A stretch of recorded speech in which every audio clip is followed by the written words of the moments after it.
Assalamualaikum dan kembali lagi ke Izzat Review semua. Okey, setelah sekian lama ya Izzat tidak membahas apa-apa tokusatsu bermula daripada Super Special Regawa Infinity, Forticus dan sebagainya. Dan Izzat nak memohon maaflah kepada korang semua kerana dah lama tak bahas tentang tokusatsu. Sebab sekarang ni Izzat memang agak busy ya dengan tugasan universiti dan sebagainya. Tapi bagaimanapun Izzat tidak akan melupakan siri Ultraman Teo dan juga beberapa tokusatsu yang lain. Apatah lagi Ultraman Tale baru sahaja mengeluarkan banyak informasi yang pada Izzat cukup menarik, yang mana mereka telah pun merevealkan cast utama daripada siri Ultraman Tale. Kalau macam sebelum ni diorang baru reveal Aoi Iwasaki sebagai Ibuki Mitsuishi, tapi kali ini diorang dah reveal karakter lain yang akan membantu Ultraman Tale nanti. Jadi kalau kau nak tahu apa saja yang menarik, make sure kau stay tune dekat rancangan Izzat kali ni, okey? Okey, seperti biasa bila melibatkan siri Ultra ni, mereka ni memang selalulah akan melakukan cast reveal ya.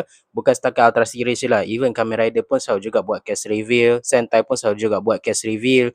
Cuma kali ni agak berbeza sikit lah. Kalau macam sebelum ni, Ultra Series kebanyakannya dia akan reveal cast tu satu persatu. Bermula daripada pelakon utama yang akan menjadi human host ataupun human form Ultraman itu sendiri. Kemudian pada minggu yang berikutnya baru mereka tu akan reveal karakter-karakter lain secara setiap minggu ya.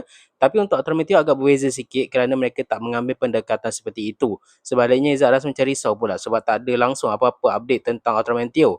Tapi semalam tak silap Izzat baru keluar banyak informasi. Dia bukannya bagi satu dua cast, dia bagi 4 cast terus. Dan pada Izzat setiap cast ni memang sangat menarik dan ada di antara mereka ni yang sempat dirumorkan akan berlakon dekat dalam siri Ultraman Tale. Tapi pada mulanya tu Izzat tak apa nak percaya sangat sebab ia masih lagi rumor. Jadi Izzat bertekad untuk menunggu sehinggalah mereka tu review yang official baru Izzat akan bahas. Dan ini merupakan 4 karakter yang akan menghiasi siri Ultraman Teo nanti. Jadi 4 karakter yang akan menghiasi siri Ultraman Teo tadi ni tidak hanya akan menjadi sahabat daripada Ibuki, tetapi mereka ni pun merupakan sebuah kelab ya. Dan ia agak pelik sebab nama kelab ni tak ada kaitan langsung dengan diorang punya bidang khusus dan sebagainya. Sebabnya kalau macam kita tengok daripada keseluruhan karakter mereka ni memilih untuk mengambil bidang yang sama iaitu veteriner untuk mengkaji tentang haiwan dan sebagainya. Tapi nama grup dia ni agak pelik sebab tak ada kaitan langsung dengan veteriner iaitu Astronomy Club. Yang mana walaupun majoriti mereka ni merupakan pelajar veteriner tapi nama Astronomy Club tu agak pelik ya. Sebabnya astronomi ni kan berkaitan dengan luar angkasa dan sebagainya dan memang tak sentuh langsung tentang apa-apa yang melibatkan haiwan. Tapi mereka ni menubuhkan kelab ni. Dan kelab ni sikit sebanyak mengingatkan Izzat dengan beberapa buah kelab daripada siri Ultra dan juga siri Kamen Rider semestinya. Terutama sekali Kamen Rider Forze ya. Cumanya Kamen Rider Forze itu dia ambil latar dekat sekolah menengah. Begitu juga dengan Ultraman Ginga pun pernah juga buat kelab macam ni. Tapi mereka tu sama dengan Kamen Rider Forze iaitu mereka tu berada di sekolah menengah. Sementara Ultraman Teo ni berada di universiti. Dan mereka ni semua akan memiliki 5 member keseluruhan termasuk juga dengan Ibuki ya. Jadi marilah kita berkenalan dengan setiap karakter ni. Yang pertama ni adalah heroin sekaligus ketua bagi Astronomy Club iaitu Emma Kazama. Yang mana Emma Kazama ni akan dilakonkan oleh Amane Kamiya. Dan setelah Izzat cari tahu, Amane Kamiya ni memang ada beberapa kali berlakon di dalam pelbagai J-drama. Tetapi Izzat tak familiar langsung dengan J-drama yang dia berlakon tu. Sebab J-drama ni memang susah betul nak dapat akses ya. Kalau nak comparekan dengan C-drama ataupun K-drama yang lebih mudah diakses melalui pelbagai platform streaming service. Kalau macam J-drama ni agak sukar. Dan daripada segi karakter dia ni, dia bernama Emma Kazama dan dia ni merupakan satu watak yang berusia 21 tahun dan dia ni mengambil jurusan kedokteran haiwan iaitu veteriner ni tadilah. Dia memiliki sikap yang ceria dan mampu untuk menyatukan kelompok dia. Tetapi dia menghadapi kesulitan untuk memastikan semuanya dalam keadaan yang baik. Walaupun macam tu, apabila mereka ni menghadap satu cabaran ataupun tantangan, dia ni mampu untuk berfikir dengan matang dan dia ni pun turut memiliki sifat yang ceria dan juga intuitif serta selalu memberi nama pendek terhadap kaiju ya. Jadi saya tak pasti sama ada dia ni adalah orang yang akan memberikan nama kepada semua kaiju yang ada dekat dalam siri nanti.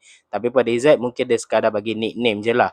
Dan daripada segi karakter dia ni nampaknya merupakan hati bagi kumpulan ini sendiri ya. Dia orangnya cantik dan ramai orang kata mirip-mirip dengan Sana daripada kumpulan Twice ya. Tapi itu daripada pandangan dia orang lah. Pada pandangan Izzat, Amane Kamiya ni merupakan seorang yang sangat cantik. Dan Izzat rasa mungkin dia ni akan menjadi salah satu karakter favourite Izzat jugalah. Sebab daripada segi personality dia, Izzat memang suka dengan karakter yang memiliki personality yang seperti ini. Karakter yang seterusnya ni pun masih lagi merupakan seorang wanita yang bernama Kana Izumi. Sama seperti Emma Kazama tadi, Kana Izumi ni pun berumur 21 tahun dan dia mengambil jurusan ilmu haiwan dan juga bioteknologi. Dia merupakan seorang yang sangat suka menyelenggara pelbagai jenis mesin dan sentiasa menunjukkan fokus terhadap sesuatu yang dia minat. Tapi bagaimanapun, dia merupakan seorang yang introvert dan memiliki rasa kurang peduli terhadap orang lain dan agak sulit untuk menjalankan aktiviti berkumpulan. Dan alasan kenapa dia menyertai Astronomy Club ni adalah kerana Astronomy Club ni merupakan kelab yang tak berapa nak aktif kalau nak dibandingkan dengan kelab-kelab yang ada di universiti mereka. Jadi dia berhasrat untuk menggunakan peluang itu untuk dia ni bersendirian. Dia memiliki cita-cita untuk menjadi seorang spesialis prostetik dan juga ortotik bagi haiwan. So maknanya bila melibatkan prostetik ni dia nak mereka satu alat ataupun tubuh badan yang prostetik untuk haiwan yang mengalami kecederaan yang parah lah. Contoh macam kalau haiwan tu kehilangan kaki ke, at least dia boleh reka satu prostetik untuk menggantikan kaki haiwan tersebut. Dan karakter dia ni agak relatable juga sebabnya dia ni merupakan seorang yang introvert atau hikikomori ya. Yang mana hikikomori itu pun merupakan salah satu benda yang sangat common yang berlaku dekat dalam Jepun sana lah. Dan Izzat rasa dia ni merupakan salah satu daripada mereka. Dan Izzat rasa Izzat suka juga dengan karakter daripada Kana Izumi ni, dan sama seperti Emma Kazama tadi, dia ni dilakonkan oleh Noah Nakada dan umur di antara Amane Kamiya dan juga Noah Nakada ni tak beza sangat lah. Sebenarnya mereka ni beza 1 hari lebih kurang macam tu lah. Dan mereka ni memiliki umur yang sebaya dan dua-dua ni pun memiliki pengalaman dalam berlakon dekat dalam J-drama jugalah. Dan Izzat rasa mungkin ini merupakan satu karakter yang Izzat akan suka jugalah sebabnya personality dia tu agak menarik dan sangat relate lah dengan Izzat ni sendiri ya. Sebabnya Izzat ni pun kalau kau nak tahu Izzat ni pun kalau Izzat suka dengan sesuatu bidang tu Izzat memang akan fokus dan cuba untuk memberikan yang terbaik. Tapi kalau macam bidang tu bidang yang Izzat tak apa-apa nak minat, Izzat memang agak sulit untuk memberikan fokus tu. Jadi Izzat rasa karakter dia ni memang sangat relatable lah dengan karakter Izzat juga. Seterusnya pula kita ada karakter lelaki yang bernama Rintaro Hyura ya. Rintaro Hyura ni dilakonkan oleh Yu Uemura yang mana sama seperti Noah Nakada dan juga Amane Kamiya tadi. Yu Uemura ni pun pernah juga berlakon dalam beberapa siri J-drama yang Izzat memang tak familiar langsung. Daripada segi deskripsi karakter dia ni lebih muda kalau nak dibandingkan dengan Kana Izumi dan juga Emma Kazama ni tadi. Dia ni memiliki usia 20 tahun ya.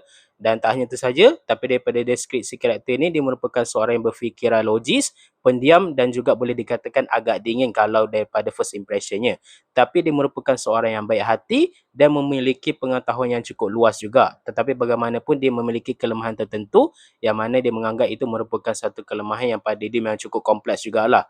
Dia ni bukan setakat baik hati, tapi dia ni juga orang yang baik hati bila ia melibatkan Pucci yang merupakan sains kaiju yang akan menjadi salah satu maskot daripada Astronomy Club. Dan daripada apa yang saya dengar daripada kata Yu Uemura sendiri melalui live stream yang dia buat, dia kata karakter Rintaro Hyura ni akan menjadi satu karakter yang cukup penting di pertengahan siri nanti. Betapa pentingnya karakter dia tu Izzat tak pastilah. Cumanya daripada Izzat punya teori, Izzat agak mungkin dia ni merupakan survivor daripada planet H12 selain daripada Ultraman Teo ya. Ada kemungkinan besar kalau dia ni sempat melarikan diri daripada kemusnahan planet H12 dan dia terus pergi ke University Meshi ni sama seperti Ibuki Mitsuishi tu dan menyamar menjadi manusia. Tapi itu Izzat punya teori lah. Selebihnya tu kita kena tengoklah macam mana siri ni berjalan nanti. Karakter terakhir yang kita ada adalah Wataru Tomabechi ya. Wataru Tomabechi ni dilakonkan oleh Ryoma Morimoto dan dia merupakan salah satu ahli yang tertua di dalam Astronomy Club. Sebab kalau macam ahli lain tu mungkin dalam lingkungan umur 20 dan juga 21. Tapi umur dia ni 33 tahun ya. Dia ni asalnya bekerja sebagai seorang penyelamat. Tetapi disebabkan ada satu bencana tu yang menyebabkan dia rasa menyesal dan akhirnya telah pun mendaftar ke University Meshi ni untuk menjadi doktor haiwan untuk melindungi haiwan sebagai pekerjaan yang kedua. Dia ni merupakan seorang yang pada Izzat cukup menarik jugalah sebabnya dia ni sanggup untuk mendaftar di University Machine tu dan belajar bersama dengan kawan-kawan dia yang umur dia jauh lebih bezanya lah dengan dia. Kalau macam dia dah 33 sementara yang lain 20 dan juga 21. Beza umur tu nak dekat 9 dan juga 10 tahun. Tapi daripada segi karakter nampaknya dia ni tak ada masalah langsung untuk bergaul dengan orang yang lebih muda daripada dia. Dia ni juga selalulah minta orang panggil dia dengan nama Beci ya. Mungkin sebagai nama manja kot tapi nama tu tak cukup melekat pada dia.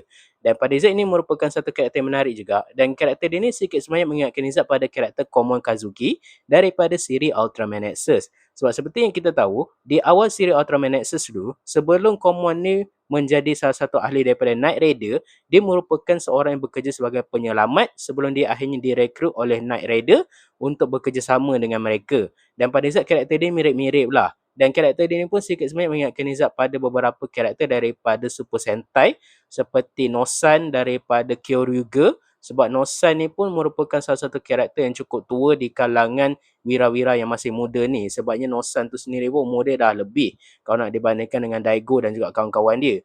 Tapi dia tu masih lagi boleh bergaul dan juga berkawan dengan mereka. Dan sebenarnya itu merupakan satu hal yang pada Zat memang cukup menarik lah, sebab memang ada karakter yang jauh lebih tua tetapi masih mampu untuk bergaul dengan orang yang lebih muda daripada dia. Selain daripada dia mengingatkan Izzat dan karakter Nosan daripada Kyoryuger, dia juga mengingatkan Izzat pada karakter Tenshin Sakuma daripada Ultraman Trigger. Sebabnya Tenshin Sakuma pun merupakan member yang paling tua di dalam mereka semua tu. Dan dia ni tak ada masalah langsung untuk bergaul dengan Kengo, Yuna dan juga Akito.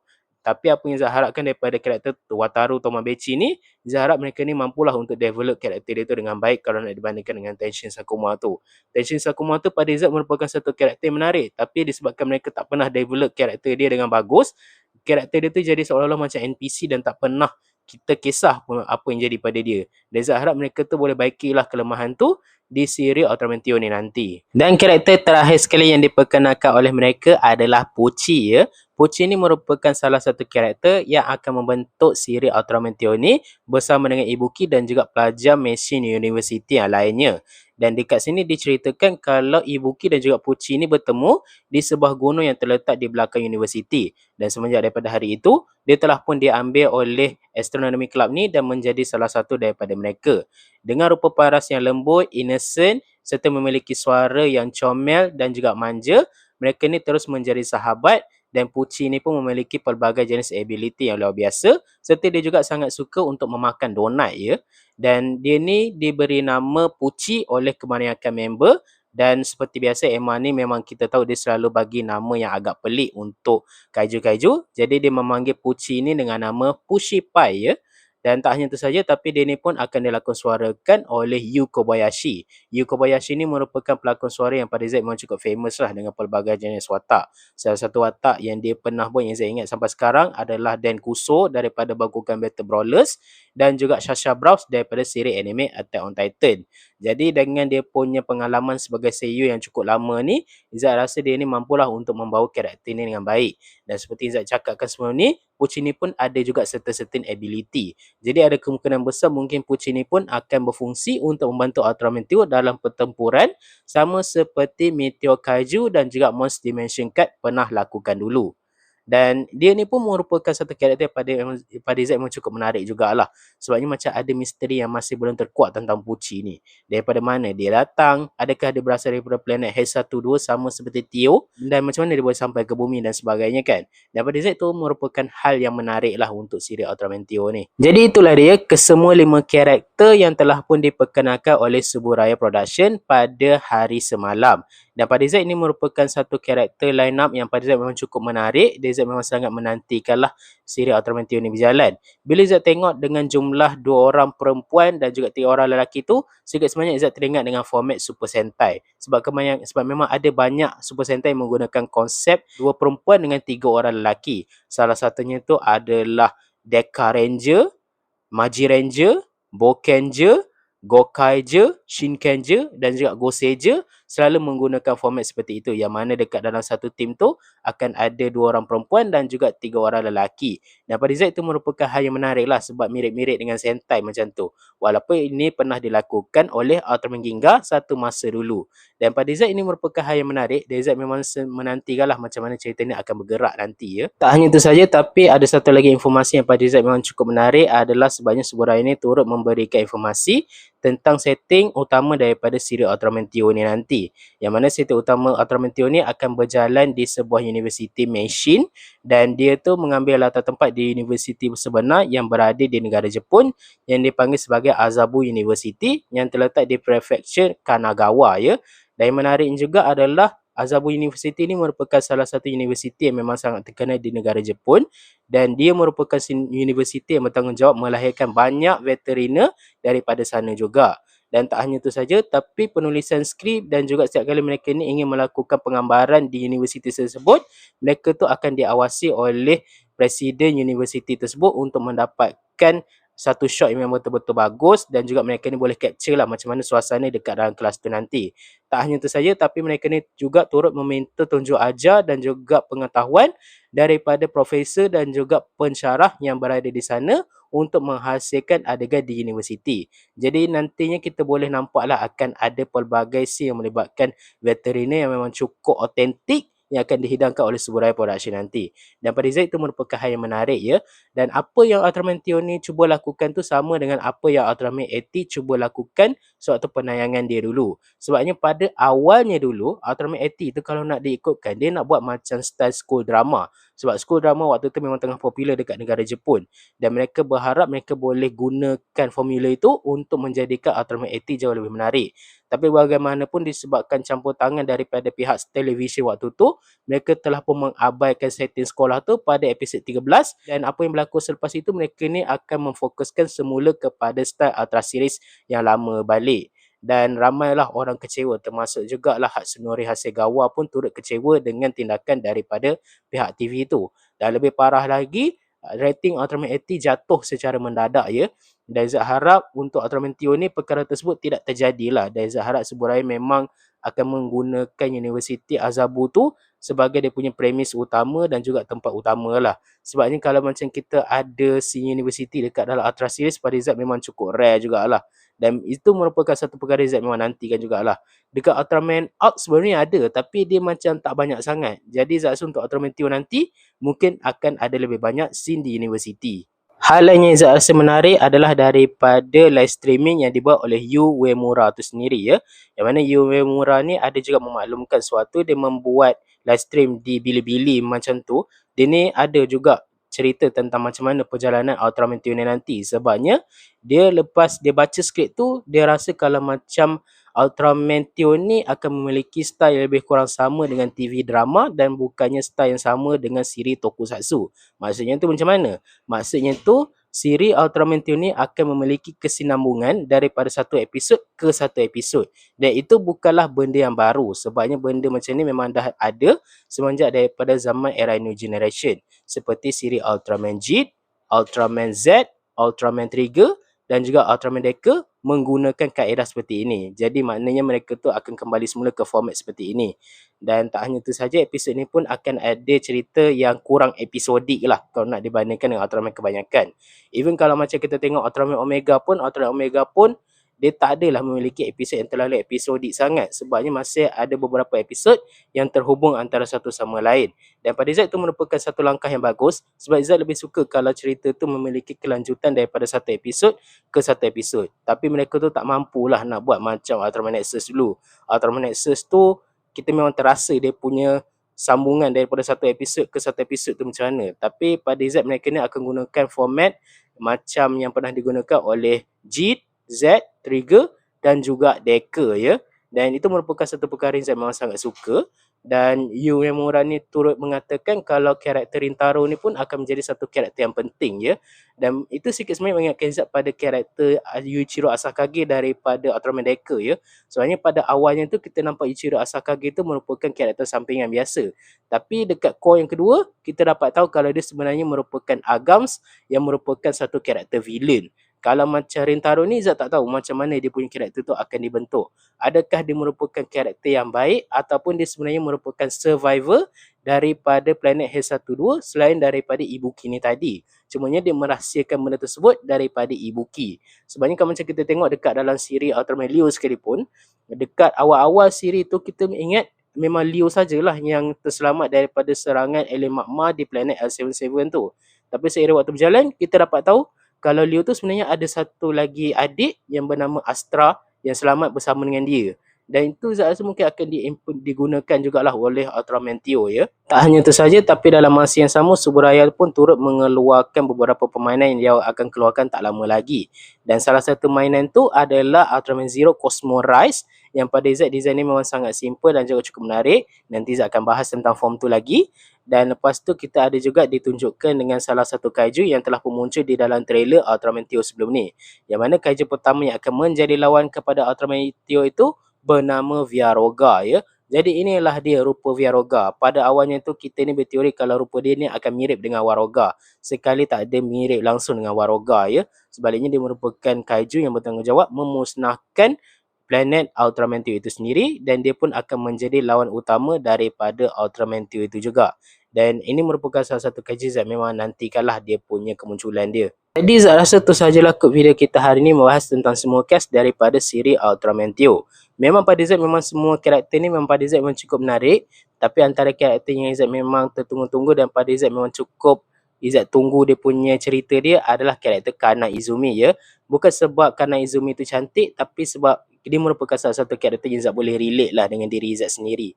Dan Izzat memang nak tengok perkembangan karakter ni macam mana, dan Izzat harap mereka boleh handle lah karakter dan juga cerita ni dengan sebaik mungkin ya. Sebabnya Takashi Ninomiya tu walaupun dia tak pernah mengarahkan siri tokusatsu, tapi ilmu yang dia ada terhadap J-drama memang akan sangat membantu untuk membentuk siri Ultraman Tio ni. Dan Izzat rasa itu merupakan perkara yang menarik. Dan kalau korang dah tengok video Izzat ni pada mula sampai habis, apa pendapat korang? Jangan lupa tinggalkan komen korang kat bawah. Jangan lupa like, share dan subscribe ke channel Izzat. Kita jumpa lagi di perbahasan Ultraman Tio serta tokusatsu yang lainnya. Assalamualaikum dan bye.